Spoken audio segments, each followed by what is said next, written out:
Definitivamente con Jairo Aristizábalosa. Hoy, en Definitivamente con Jairo Aristizábalosa. Cáncer gástrico o cáncer de estómago. Diagnóstico temprano. Los dos cerebros. ¿Cuál es el segundo suyo? Somatización de problemas. Factores de riesgo. Gastritis. Enemigo lento. Generalidades y tratamientos. Definitivamente con Jairo Aristizábalosa. Definitivamente. A todas, a todos un saludo lleno de amor, porque el amor es fuerza, el amor es poder, el amor es el poder de los poderes. Con amor todo tiene sentido. Ama hasta convertirte en lo amado, es más, hasta convertirte en el propio amor. ¡Qué coincidencia! Hemos invitado al doctor Wilson Caro. Él es cirujano gastrointestinal y ocurre por estas horas la muerte de Chávez, donde se asegura que murió por un cáncer. ¿En qué lugar o cómo comenzó? Pues eso es lo que vamos a tratar de develar, de informar a todos ustedes televidentes con nuestro invitado, el doctor Wilson Caro. Doctor, bienvenido. Estoy aquí de neófito, obviamente, y simplemente desde este lado, usted es el científico, que el cáncer del señor Hugo Chávez Frías comienza por la pelvis. ¿Qué comenzó allí? Hasta donde tenemos información, probablemente estamos hablando de un tumor de tejidos blandos que se llaman sarcomas, y este tipo de tumores pueden aparecer en cualquier parte del organismo. En particular, en el señor Chávez apareció como una lesión en la pelvis, y el comportamiento clínico de estos tumores, primero, es muy agresivo, segundo, tiene un rápido crecimiento e involucra rápidamente e infiltra rápidamente a los órganos que están cercanos a donde él se originó, y comienza a tener también las posibilidades de crear metástasis o siembras de tumor a distancia, por lo cual desde el principio pues, se planteaba una posibilidad de muy mal pronóstico para este tipo de lesiones. Doctor, se dice que el tumor era del diámetro de una bola de béisbol. ¿Cómo es posible que no se pueda advertir en el ser humano, en este caso en el paciente Chávez, un tamaño tan grande?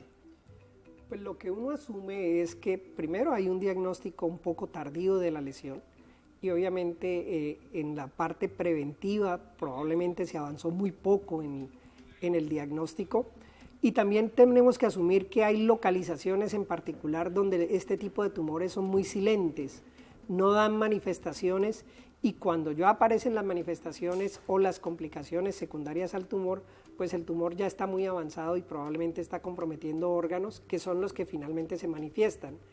Pareciera que en el caso del señor Chávez lo que inició fue como una lesión por fuera del colon, pero la primera manifestación fue colónica, y de hecho los primeros diagnósticos apuntaban hacia un cáncer de colon o de vejiga por la cercanía de los órganos, y también por la información que tenemos de que era un tumor que fácilmente se infectó y que una de las cirugías fue para corregir la infección.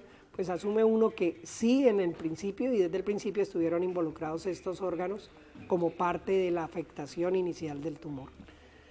Doctor, ¿hay alguna razón para que un cáncer, como usted lo señala, de tejidos blandos, sea tan agresivo? ¿Por qué?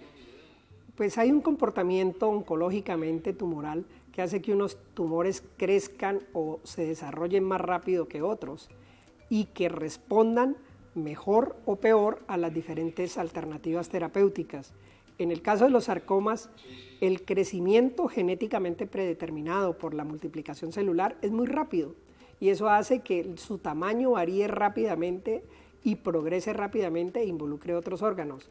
Y por esa misma razón es que la mayoría de las terapias que se dan complementarias como quimioterapia o radioterapia generalmente no tienen éxito, y el desenlace, una vez desencadenado el crecimiento tumoral, es el desenlace que tuvo el señor Hugo Chávez. En el caso que nos ocupa, para ilustración de todos los televidentes, en el caso de Hugo Chávez, que asegura, por ejemplo, el Tiempo en primera página, que fue un diagnóstico tardío, definitivamente cuando es esto, un diagnóstico tardío, ¿es letal? Sí, sin duda. Este es el tipo de tumor que a todos nos gustaría enfrentarnos de manera precoz, y precoces en tamaños muy insignificantes, menores de 1 o 2 centímetros, pero de entrada tenemos la información de que en el señor Chávez la primera cirugía resecó una lesión de más de 10 centímetros. Allí ya empieza el mal pronóstico de todo el proceso tumoral. Doctor Wilson Caro, ¿y por qué en este caso del paciente Hugo Chávez Frías le hizo metástasis? ¿Qué fue lo que ocurrió? No, eso no hay una explicación, Jairo. Generalmente estos tumores tan agresivos, todos terminan teniendo enfermedad metastásica a diferentes órganos, al hígado, a la parte pulmonar, a la parte cerebral. Y en el caso de Hugo Chávez, pues por la información que uno tiene, que no es los dictámenes médicos, una complicación muy grave que él tuvo fue la infiltración a columna, que fue la que finalmente lo llevó a tener o a tomar la decisión de una paliación nuevamente de cirugía para disminuir la infiltración tumoral que generaba aparentemente mucho dolor y mucha incapacidad. Doctor, así como fue tardío entonces, en Cuba existen los elementos, tanto la parte humana como la parte técnica, para manejar este tipo de pacientes. Pues también por informaciones muy fragmentadas, uno creería que la medicina cubana está muy avanzada en la parte preventiva y en la parte social, pero también tenemos información que desde el punto de vista tecnológico, pues hay bastante rezago con relación a otros sitios del mundo donde el señor Chávez hubiera podido tener unos diagnósticos un poco más apropiados y probablemente un manejo inicial un poco más apropiado, porque tenemos la sensación de que los primeros procedimientos aparentemente no cumplieron satisfactoriamente los estándares de protocolos de manejo quirúrgico. Es decir, creemos que fueron cirugías insuficientes y desde ese momento pues el pronóstico estuvo afectado por malas decisiones quirúrgicas. Sí. En caso tal de que Hugo Chávez hubiese ido a otro lugar donde existieran esos componentes de adelanto que usted señala, doctor Wilson Caro, ¿habría la posibilidad de haber extirpado, haber sacado definitivamente el cáncer o se hubiese prolongado la vida? Y si ésta se hubiera prolongado, ¿con qué calidad y cuántos años más de vida hubiese podido tener? También en el terreno de las especulaciones, pues es muy difícil saber en qué punto estaba el tumor cuando fue encontrado y resecado, pero asume uno de que primero es un diagnóstico tardío, porque una lesión tan grande finalmente se detectó mucho después de que ella apareció. Segundo, que el pronóstico de los pacientes con sarcoma de tejidos blandos, la única opción realmente válida para llegar a tener una buena paliación o por lo menos un buen intento de curación es la cirugía. Y esa primera cirugía inicial aparentemente no cumplió con esos criterios. Que hubiera sido operado en otra parte, no lo sé. Lo que sí creería yo es que si fue insuficiente, fue porque el diagnóstico también fue insuficiente. Y probablemente uno aproximaría o creería que si esto se hubiera hecho en unos diagnósticos más pertinentes, con una tecnología de diagnósticos mucho más avanzadas, probablemente desde el inicio lo hubiera tenido una cirugía probablemente también más radical y el pronóstico hubiera sido un poco mejor, sin decir que hubiera quedado completamente curado o que el desenlace final de una enfermedad metastásica terminal no hubiera sido el mismo, pero creo que sí quedan muchos interrogantes de cómo se planteó el diagnóstico y cómo se manejó inicialmente. Doctor Caro, cuando uno ve cómo le fue haciendo metástasis en el organismo, o se dice que llegó hasta los huesos, de manera que los últimos días han sido seguramente, le pregunto, muy dolorosos para Chávez. Sí, asume uno eso, que finalmente cuando él decide la última cirugía, por la información que se dispone médica, es por el dolor secundario a la infiltración de la columna que estaba haciendo el sarcoma, que lo estaba imposibilitando mucho y que requería unas dosis de analgésicos muy altas y probablemente ya habiendo pasado por quimioterapia, por radioterapia y por 3 cirugías previas, pues uno asumía que era una cirugía absolutamente radical, de pobre pronóstico, de pobres resultados, como efectivamente lo fue. Nuestro invitado en el día de hoy, el doctor Wilson Caro, pues obviamente como periodistas tenemos que tocar el tema del presidente de Venezuela, Hugo Chávez Frías. Este es un programa para la memoria, hoy es de salud. Definitivamente, el tesoro más valioso que tenemos los vallecaucanos se encuentra en el Museo del Oro Calima, con piezas que tienen más de 3.000 años de antigüedad. En el horario de 9 de la mañana a 5 de la tarde, los esperamos de martes a sábado, definitivamente. Definitivamente. Una pregunta pequeña como para entrar en contexto, doctor Wilson Caro.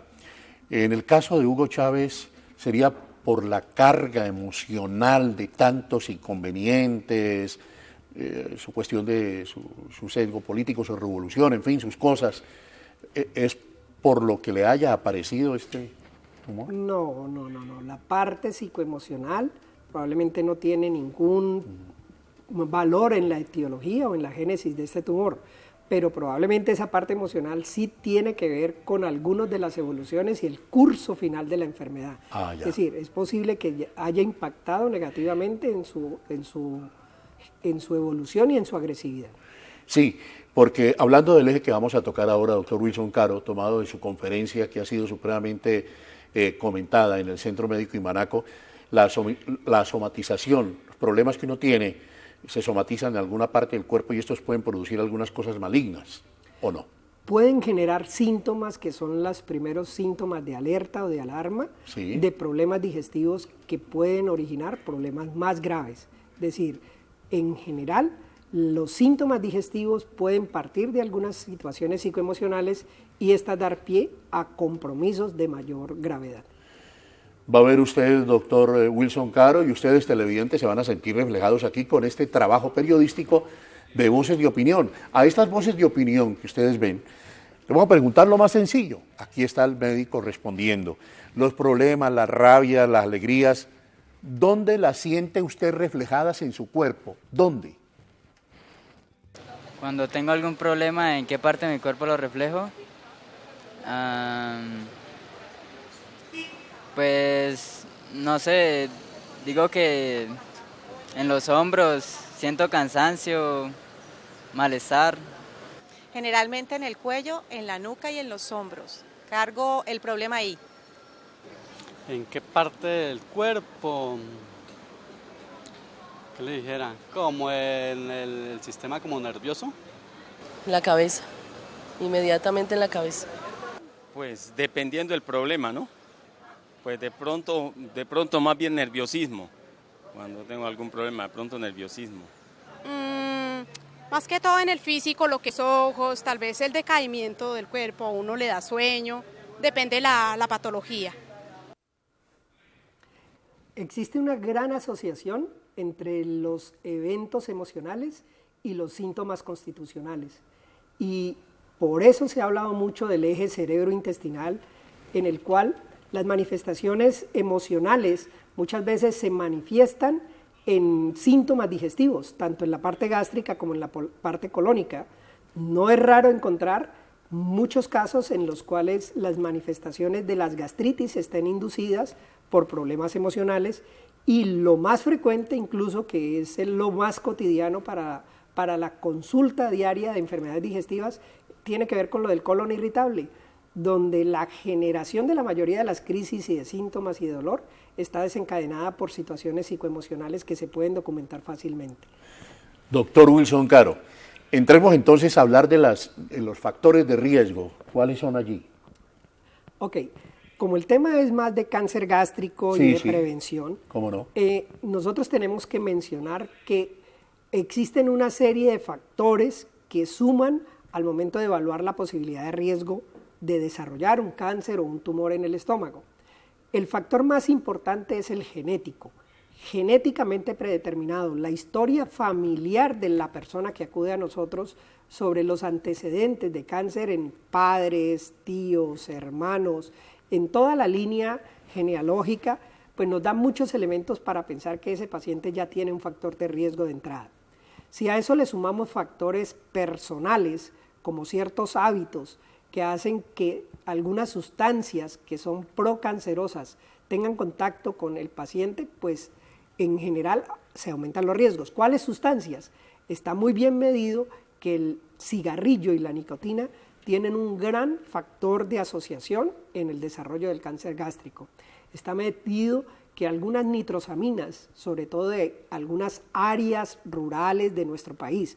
Tengo que decirte, Jairo, que en Colombia somos un país de alta incidencia de cáncer gástrico en el mundo, que tenemos una alta tasa de incidencia y prevalencia para cáncer, y que dentro de Colombia misma hay unas áreas donde potencialmente se concentra el mayor número de pacientes con cáncer gástrico. En nuestro país, el área de Nariño y del Cauca tiene una altísima prevalencia. El área del sector cundiboyacense, Boyacá y Santanderes, tiene una altísima prevalencia. Eso se ha asociado a factores genéticos, pero también se ha asociado a factores ambientales, el tipo de agua que consumen, el tipo de dieta que consumen, en donde algunos factores como las comidas muy carbonatadas, los asados al carbón, el maní, las habas tostadas, generan unas sustancias que se han asociado altísimamente en la generación del cáncer gástrico. Entonces tenemos un factor genético, tenemos un factor personal, tenemos factores ambientales en donde la calidad del agua, la cantidad de nitratos que hay en el agua pueden favorecer la aparición del cáncer gástrico, y tenemos unos factores microambientales del ser humano, y en eso aparece un famoso tema que ha sido recurrente, que la mayoría de la gente ya lo conoce, que tiene que ver con una bacteria que habita en la cámara gástrica y en el epitelio del recubrimiento gástrico, que se llama Helicobacter pylori. La presencia de ese Helicobacter pylori potencia o hace que se desarrolle más rápido todos los otros factores que hemos condicionado. En nuestro medio, el Helicobacter pylori es muy frecuente. El 78% de la población lo tiene. Eso quiere decir que 8 de cada 10 personas pueden tener el Helicobacter pylori y no saberlo. Eso no significa que ellos vayan a desarrollar cáncer gástrico. Significa que ahí está y que puede potenciar los otros factores. Por eso es tan importante el diagnóstico temprano de las diferentes modalidades de inflamación gástrica, de qué tipo de gastritis hay, y si tiene la presencia del Helicobacter, para garantizar su tratamiento, erradicación y prevenir por lo menos ese factor que está en nuestras manos. Doctor Wilson, usted se refirió a 3 aspectos y habló de los microambientales al final. ¿Podríamos decir de algún porcentaje? Usted los señaló y de esa manera son, es decir, el microambiental podría ser el menor, porque mientras usted desarrollaba la información para los televidentes, yo pensaba también en esos productos y la fumigación de estos productos. Sí, hace mucho rato, mira, Jairo, hay una serie de teorías que no son completamente académicas o científicamente comprobadas, pero que tienen absolutamente validez, como por ejemplo el hecho de contactos con químicos, preservativos, como la manera como se están procesando la mayoría de los alimentos, y por eso la gran tendencia de comida orgánica ha tenido mucho auge en los países desarrollados, en donde se ha comenzado a ver que muchas de las generaciones de nuevas enfermedades han sido asociadas al desarrollo tecnológico, y tecnológico es tecnología de alimentos, procesamiento de alimentos, preservación de alimentos con sustancias químicas, y ahorita la moda es un poco más retro y es muy preventiva con eso del microambiente.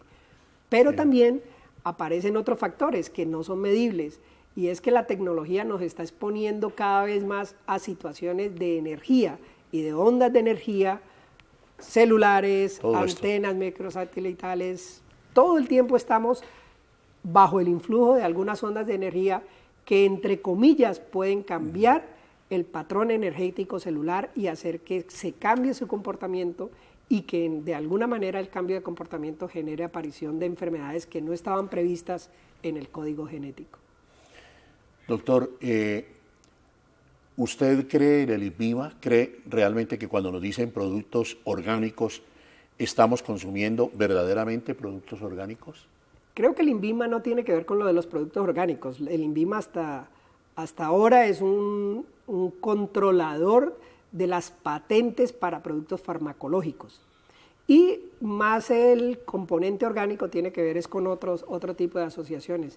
Muy difícil garantizar que al final de todo un proceso de siembra, transporte, cultivo, se tengan todas las condiciones para establecer de que ese producto al final no haya tenido ningún contacto con otro tipo de sustancia. Entonces, hasta el momento no hay ningún organismo. Creí que el INVIMA ya de pronto no, aquí en Colombia a patentar un producto, decir, este es un producto orgánico. No, hay algunas instituciones que pueden generar esa patente de producto orgánico, pero el seguimiento y el cumplimiento de todas las patentes creería yo que todavía falta por desarrollar. Muy bien.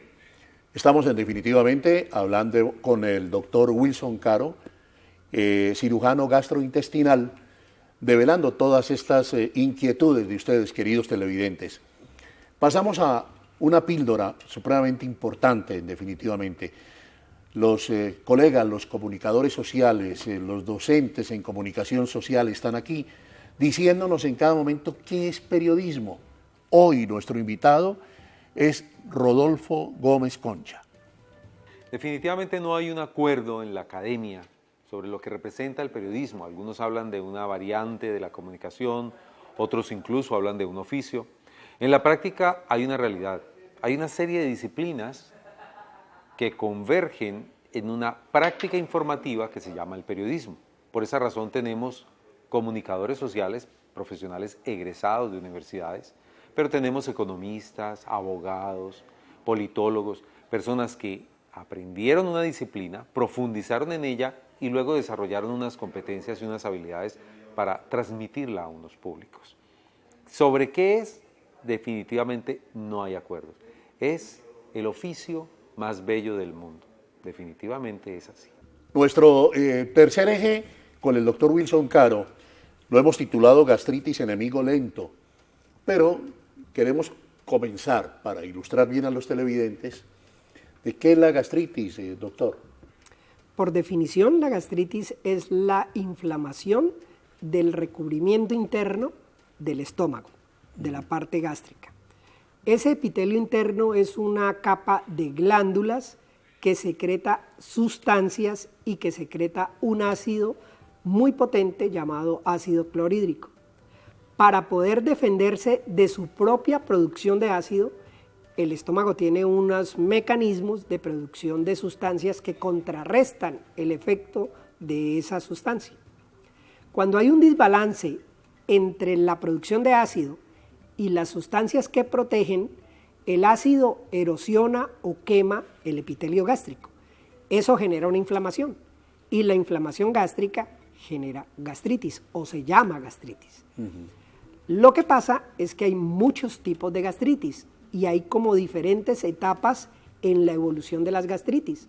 Lo que inicialmente puede ser algo superficial puede volverse algo más profundo y cronificarse. Es decir, comenzamos a hablar de una gastritis crónica y ese es un término muy importante, Jairo, porque quien tiene gastritis crónica, una vez se ha desencadenado esa inflamación crónica, la tiene toda la vida. Eso no tiene ninguna oportunidad de desaparecer. Eso no significa que tenga síntomas, porque la variabilidad de los síntomas no depende de la severidad de la inflamación. Mucha gente con unas inflamaciones severas, severísimas, no siente nada. Y también hay gente con unas gastritis muy superficiales que recurrentemente está sintiendo síntomas, que genera mucha incapacidad y que genera mucha alteración de su calidad de vida. Doctor, pero dentro de los pacientes, como a veces hacemos programas de salud acá o las conversaciones coloquiales, cotidianas que uno tiene, oye decir esto, es que la gastritis me está molestando. O sea, el paciente le habla gastritis, no se sabe en qué término está, si comenzando, si se desarrolló, en fin. ¿Qué cuidados entonces debe tener uno para saber qué tipo de gastritis tiene? La primera aclaración, Jairo, es que todos tratamos de llamar gastritis a todos los síntomas digestivos, sí. Y eso no es cierto. Ajá. Hay muchos síntomas que corresponden más a reflujo gastroesofágico que no son gastritis. Ajá. Hay muchos síntomas que corresponden más a problemas biliares de la vesícula y de cálculos que no son gastritis. Hay muchos síntomas del páncreas que dan exactamente la misma sintomatología y no son gastritis. Entonces, por eso es que cuando hay síntomas, la persona debe acudir a quien sabe para que le oriente a definir si estamos frente a un verdadero cuadro de gastritis o estamos enmascarando otro tipo de enfermedades. ¿Y con qué cuadro se define eso, doctor? Pues generalmente haciendo el interrogatorio orientado. Ahora, para la comunidad es muy importante saber que cuando hay dolores muy intensos o muy recurrentes, eso ya es un síntoma de alarma. Uno no puede permitir estar haciendo crisis de gastritis permanentemente, ¿sí?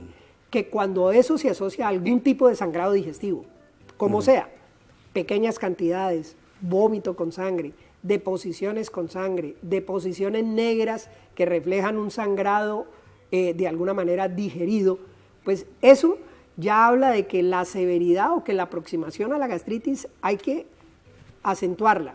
Si uno tiene síntomas y tiene una pérdida inexplicable de peso, pues no debe esperar a automedicarse o a quitarse solamente la fatiga o la acidez, como es lo que normalmente hacemos.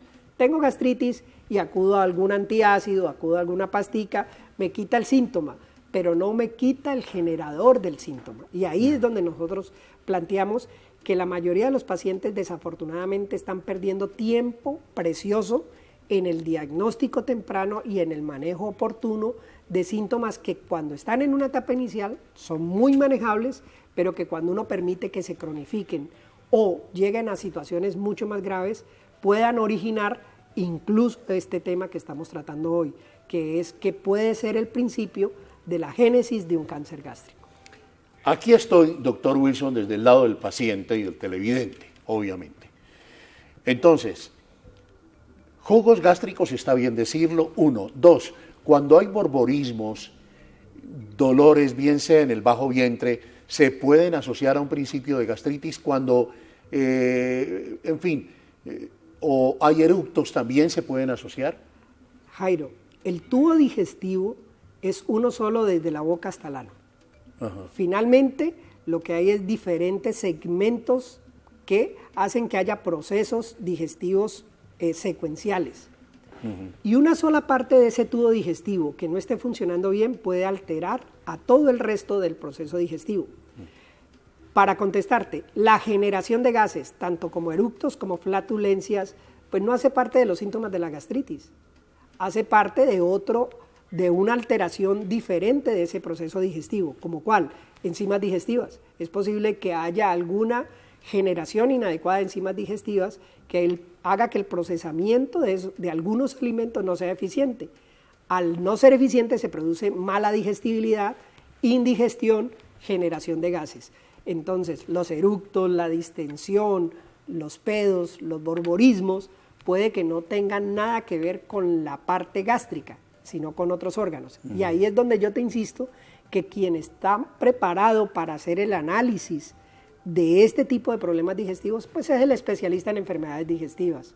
Sí, no, en este caso, usted, doctor, hay que decirlo, hay que ir donde un gastrointestinal. Donde un gastroenterólogo o un especialista en enfermedades digestivas que pueda orientar tanto la parte diagnóstica como la parte terapéutica de estas molestias que suenan como muy comunes, como muy banales, pero que a veces son el principio de problemas mucho más graves. Pues bien, entonces estamos orientando a la comunidad definitivamente salud y vamos a preguntarle a nuestros televidentes con qué frecuencia le da dolor de estómago. Muy pocas veces me da dolor de estómago o gastritis. Frecuencia más o menos cada 3 meses más o menos, pero pues de la sustancia no sé a qué se debe, si por el agua o por el ambiente o por el cambio de temperaturas o por las frutas, que no la lava uno bien o que no se lava uno las manos antes de salir del baño.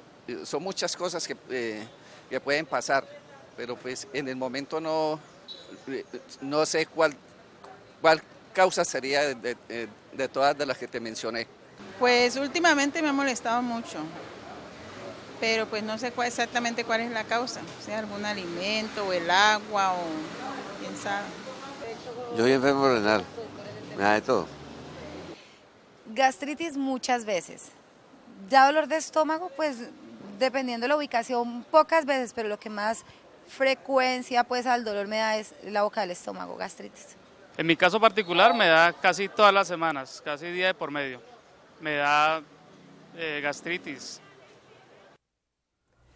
Vuelve a considerarse de que tratamos de llamar gastritis a todo dolor abdominal y eso no es pertinente. Tenemos una mala información ahí. Tenemos mala información. Obviamente dentro de lo que los televidentes que están aportando su concepto, hay muchos que pueden tener algunos síntomas sugestivos de enfermedad acidopéptica, de gastritis, de problemas de acidez, pero que no están aislados del resto del funcionamiento digestivo. Entonces ahí es donde finalmente todas las personas necesitan una educación y un trabajo más preventivo que terapéutico, y en la prevención está en el diagnóstico oportuno, y tenemos las herramientas para hacer diagnóstico oportuno. La tecnología cada vez nos permite hacer diagnósticos más tempranos, más adelantados a la evolución de los pacientes, y eso va a favor de tener unos mejores resultados. ¿Y esos procedimientos cuáles son?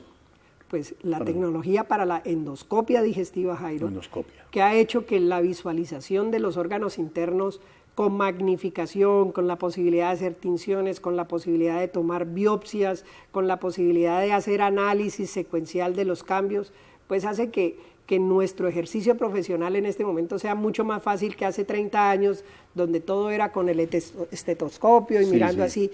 Ya eso no es así, ya en este momento no se concibe que alguien que tenga síntomas gástricos no tenga por lo menos una primera aproximación endoscópica como parte del diagnóstico para poder tomar buenas decisiones. Sí. Doctor, ¿cuál es la diferencia entre gastritis y úlcera? Tiene que ver más con el daño estructural de las paredes gástricas. Cuando es solamente inflamación y ese recubrimiento interno no ha sufrido una penetración o una disrupción, hablamos de gastritis. Pero una vez hay una disrupción, una penetración, y hay diferentes capas que se van comprometiendo, cuando esa capa, la capa más interna y la capa muscular ya está comprometida, decimos que hay una ulceración de la pared gástrica. Es decir, estamos hablando de una etapa mucho más avanzada del daño epitelial que corresponde a la gastritis, una etapa más avanzada cuando hablamos de úlcera. Doctor, también es un síntoma de alarma. De pronto puede que sea esto reiterativo, pero es tan importante en medio de esta desinformación que tenemos o falta de conocimiento. ¿Los frecuentes dolores de estómago? Sí, lo que pasa es que una cosa es el ardor, la fatiga gástrica, y otra cosa es el dolor abdominal como causa de consulta, porque es que el dolor abdominal, el cólico, el retortijón, muchas veces no tiene que ver con el estómago. Pero ¿cuál es la diferencia, doctor, allí entonces? Pues ahí estamos hablando de algunos términos. Mucha gente, el sentir fatiga o ardor no es lo mismo que sentir dolor, una punzada o sentir un retortijón.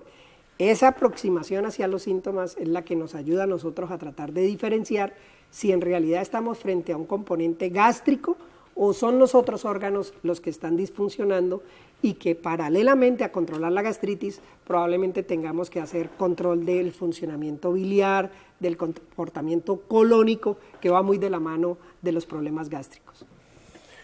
Definitivamente con el doctor Wilson Caro, hoy, sobre gastritis o cáncer de estómago o cáncer gástrico, que es lo mismo. Definitivamente un programa para la memoria. Definitivamente la Defensa Civil Colombiana es la institución social y humanitaria más grande del país. Nuestra causa es hacer felices a todos los colombianos. Nuestra cruzada, llegar a 500.000 voluntarios activos. Somos personas con espíritu altruista y deseo de servir. Te invitamos a ser parte de esta gran familia, definitivamente. Entramos, televidentes, a algo que hacemos con frecuencia absolutamente todos, la automedicación, sobre todo algunos remedios caseros. Vea, doctor, es tan frecuente, los colegas, los amigos, todos me dicen, no, yo cargo mi omeprazol aquí. Entonces, ¿por qué estamos tan habituados sin tener diagnóstico a cargar el omeprazol o la sábila o la miel de purga para problemitas gástricos? Porque estamos frente a un problema cultural, y ese es el problema que queremos aproximar los que trabajamos en prevención, para cambiar la cultura del manejo de los síntomas por la cultura del manejo de la prevención del desarrollo de la enfermedad. No es lo mismo que ante una acidez nosotros nos tomemos un antiácido y nos sentamos mejor, que tener la garantía y la certeza de que esa acidez no es el primer síntoma de una situación particularmente grave. Porque es que quien está desarrollando una gastritis, o está desarrollando una úlcera, o está desarrollando un cáncer, todos se mejoran inicialmente o con la automedicación farmacológica o con las medidas caseras, con la miel de purga, la sábila, el jugo de papaya, todos se mejoran. Y eso no quiere decir que el que tenga cáncer gástrico le haya parado el cáncer gástrico. Significa que está perdiendo tiempo en el diagnóstico temprano y oportuno de la lesión.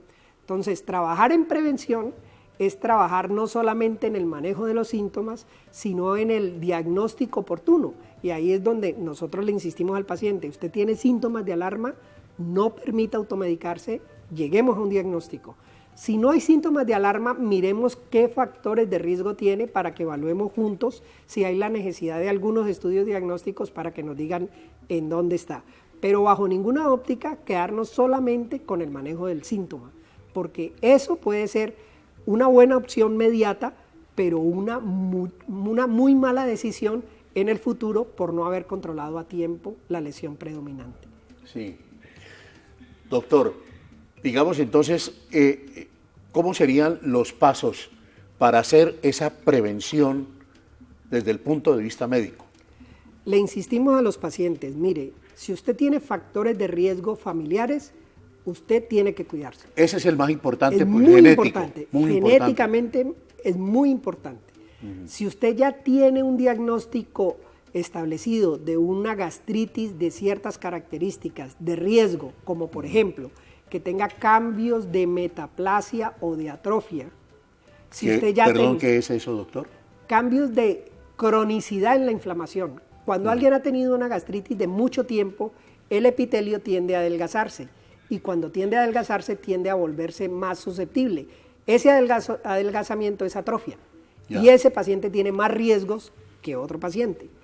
Si usted tiene Helicobacter pylori, usted no puede pasar por la vida simplemente diciendo yo lo tengo y esperando a ver qué pasa. Si además aparecen los síntomas que mencionamos previamente, hay una pérdida inexplicable de peso, hay algún tipo de manifestación de sangrado digestivo, hay síntomas recurrentes que no se mejoran a pesar de la medicación, pues usted no puede quedarse esperando a que aparezca la solución diferente, sino que tiene que establecer un muy buen diagnóstico, y un buen diagnóstico tiene que ver con una muy buena aproximación clínica, que le hagan una buena entrevista para colocarlo en un factor de riesgo y con la utilización de nuestras ayudas diagnósticas. Es decir, es imperdonable que alguien con esas características no se haya hecho una endoscopia digestiva para saber en qué punto está. Doctor Wilson Caro, vea usted cómo estamos en la cultura equivocada. Va a ver usted, y televidentes, ustedes van a participar igual, pues cuando tienen dolor de estómago, ¿qué hacen? ¿Con qué lo curan el dolor de estómago? Me quito el dolor de estómago con agüita con limón. Hay mucho no me da dolor de estómago. Yo diría que algo para el dolor, un Dolex, tomaría. Pues yo a veces voy al médico y me mandan acetaminofén o Dolex, según el dolor que uno tenga. Con agüita de romero. Me quito el dolor de estómago con agua de apio, con agüita aromática de apio. Pues usualmente uso dos cosas, el zumo de limón o vinagre de Castilla. Uy. Pues es un ejemplo de lo que estamos pidiéndole a las personas que hagan y lo hagan, pero que lo hagan también a partir de tener un buen diagnóstico inicial. Que en la cultura popular hay muchos elementos que nos sirven para controlar los síntomas y no estamos peleando con eso. Sí, no, doctor, pero el problema está ahí. No, las Pues, agüitas aromáticas funcionan muy bien, la papaya y la sábila funcionan muy bien, la miel de purga funciona muy bien, pero lo que no está bien es que no tengamos diagnóstico, que no trabajemos a partir de un buen diagnóstico para poder saber si la situación tiene algún grado de gravedad o no. Sí, ahí vimos remedios caseros y remedios naturales, todo es lo mismo, doctor. Sí, y la automedicación, Jairo. Para nadie es un secreto que, por ejemplo, hay una droga como el omeprazol, que es la droga después del acetaminofén más utilizada en el mundo, y como es de libre distribución y consumo, todo el mundo se automedica omeprazol para todas las molestias gástricas, entre comillas, y es posible que los síntomas se controlen, pero la causa no. Pero la causa está ahí y además sigue caminando. Y sigue avanzando. Sigue avanzando. Doctor, a propósito de ello, y ahora que me refería al INVIMA, entonces este sí pasa por el INVIMA, y es la famosa buscapina. A mí me impresionó hace unas horas, justo coincidencialmente cuando nuestro invitado es usted, doctor Wilson Caro, que oigo un mensaje de buscapina. No, le puede dar en cualquier momento. Usted va a caminar, le puede dar. Lo consigue en la esquina, la consigue en la esquina. Es decir, que ya ni siquiera la buscapina está en la droguería o en la farmacia, sino que está en la tienda. Sí, sí, cada vez somos un poco más liberales en el manejo de la automedicación, lo cual no está bien. Y obviamente la buscapina y su compuesto genérico, que es la ioxina, están muy popularizados en el manejo del dolor espasmódico, del cólico. Del cólico. Y como hay muchos tipos de cólico, se ha generalizado su uso tanto en la parte ginecológica como en la parte gastrointestinal, como un mecanismo de quitar el dolor. Y el mensaje sigue siendo el mismo. Uno puede quitar el síntoma, pero lo más importante es saber la causa y controlar la causa. Prevenir es mejor que curar. Prevenir es mejor que tener que lamentar tardíamente situaciones que ya no son manejables. Nuestro invitado, el doctor Wilson Caro del Centro Médico Imbanaco, hoy en Definitivamente. Definitivamente, a través del cine, nosotros hemos aprendido a conocer el mundo, a conocer la complejidad del ser humano, hemos aprendido a divertirnos, a soñar, pero definitivamente también hemos aprendido a pensar. Bueno, humanizando, colocándole piel a esta entrevista con el doctor Wilson Caro. Doctor, ¿usted se cuida comiendo? Sí, Jairo, tengo que confesar que de todas maneras nuestros horarios laborales no permiten tener toda la disciplina alimentaria que le transmitimos a los pacientes o que por lo menos les pedimos a los pacientes. Y tengo también que confesar que con mucha frecuencia mis horarios y mis hábitos no se ajustan a lo que yo quisiera para mí. La risa, ¿verdad que ayuda a curar un dolor de estómago? Pues es que hemos hablado un poquito de esa parte psicosomática y de esa parte emocional, y definitivamente todo el componente emocional de alguna manera tiene impacto positivo o negativo en el funcionamiento digestivo. Wilson Caro, ¿qué hace cuando tiene dolor de estómago? Yo diría que afortunadamente no tengo crisis de dolor de estómago, sí tengo un problema de reflujo que es un poco por el desorden que tiene. Por el desorden de horarios y por algunas apetencias que no debiera tener, pero trato de manejarme el reflujo lo más conservadoramente. Para esta disfunción en el estómago, en forma abdominal, ¿qué tanto influye la comida chatarra? Muchísimo, muchísimo. Nosotros cuando estamos frente a la evaluación de los pacientes, generalmente tratamos de definir lo que llamamos el perfil de tolerancia digestiva. Perfil de tolerancia es que cada paciente es un universo absolutamente individual y solo el paciente es el capaz de definir qué le cae bien y qué le cae mal. Lo que a usted le cae bien probablemente a mí me cae mal y no lo podemos repetir. Claro. Entonces no hay una dieta ni hay unas recomendaciones dietarias universalmente aceptadas para todo el mundo, eso no existe. En el trasplante de órganos en Colombia y particularmente en el estómago, ¿con cuál órgano hemos avanzado más? Pues los dos órganos más frecuentes de trasplante siguen siendo el trasplante de riñón y el trasplante de hígado. Y las nuevas modalidades, sobre todo de la parte abdominal, siguen siendo el trasplante de páncreas, que creo yo que tiene una perspectiva muy útil por la cantidad de pacientes, por la incidencia de diabetes que tenemos, y algo nuevo en general es el trasplante intestinal para cierto tipo de patologías. Wilson Caro, ¿ha tomado algún día algún remedio casero? Sí. No nos podemos alejar de que a todos desde niños nos purgaban con remedios caseros, nos daban para los dolores las famosas agüitas de apio y de todas esas cosas. Creería yo que ahorita no soy muy afina a eso, pero claro que en el desarrollo de la vida lo he hecho.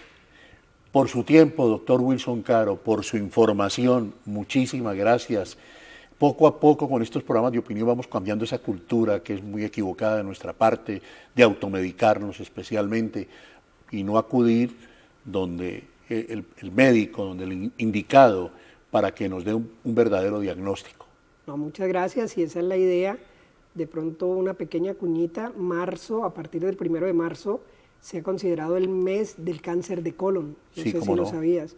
Y hay una campaña también publicitaria y de prevención sobre cáncer de colon, que invitamos a todo el mundo que se acerque a unos pequeños stands que hay en diferentes clínicas y entidades de la ciudad para que tengan información de cómo prevenir el cáncer de colon, que es otra de las cosas que con mucha frecuencia vemos como desafortunadamente diagnósticos tardíos. Muchas gracias, le reitero, doctor, muy amable. Con mucho gusto. Estamos también al cierre del programa con los habitantes de Potrero Grande, allá donde estuvimos en días anteriores con esos dos centros maravillosos, el de Isaías Duarte Calcino, no, este no es, este es Potrero Grande, y los habitantes de allí quieren cambiarle el nombre de Potrero Grande. Entonces nosotros nos hemos unido a esta campaña de cambiar el nombre de Potrero Grande. Por ejemplo, Somos Pacífico, en fin, pero la comunidad del sector de Agua Blanca nos puede señalar cuál sería el nombre indicado. El amor es fuerza, el amor es poder, el amor es el poder de los poderes. Con amor todo tiene sentido. Ama hasta convertirte en lo amado, es más, hasta convertirte en el propio amor.